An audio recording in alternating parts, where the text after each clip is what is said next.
Bonjour à tous et bienvenue sur notre chaîne Tyrannus Enseignement Formation et Église Essentielle. J'ai intitulé mon exhortation « Ne rate pas le surnaturel en cherchant le spectaculaire ». Beaucoup de chrétiens courent après le surnaturel et je pense que c'est malsain. En voulant maîtriser les voies de Dieu ou sa manière d'agir, nous finissons plus par tomber dans le spectaculaire que de vivre le vrai surnaturel. Nous devons comprendre que le surnaturel est un domaine exclusif à Dieu. Tout ce qui est surnaturel ne peut jamais être compris et encore moins maîtrisé par l'intelligence humaine, parce que cela va au-delà du naturel. Et le but du surnaturel n'est pas de plaire aux hommes, mais plutôt de rendre gloire à Dieu, car lui seul, dans sa souveraineté, peut faire au-delà de nos limites. Le spectaculaire a pour seul but d'attirer le regard ou divertir le public, et nous pousse à chercher plus de faveur de la part des hommes que de celle de Dieu.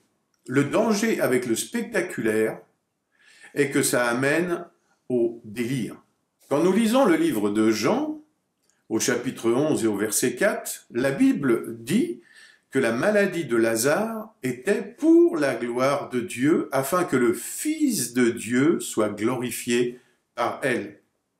Donc, le fait que Jésus devait ressusciter Lazare n'était pas pour divertir le public, mais plutôt pour remettre la gloire à celui qui dit que c'est encore possible de revenir à la vie, même quand les hommes déclarent que c'est impossible. Il y a généralement deux choses qui nous font rater le surnaturel et nous font tomber dans le spectaculaire. La première, croire à une seule manière d'agir de Dieu.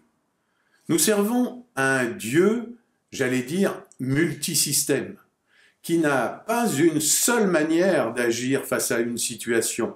Le même Jésus qui a guéri un aveugle en utilisant la boue ne guérira pas forcément un autre aveugle en utilisant la même méthode.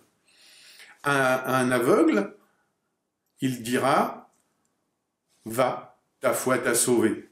Alors, si tu veux toujours t'accrocher à une seule méthode, tu risques de rater la prochaine expérience. La deuxième chose, c'est de chercher à plaire aux gens à travers nos activités.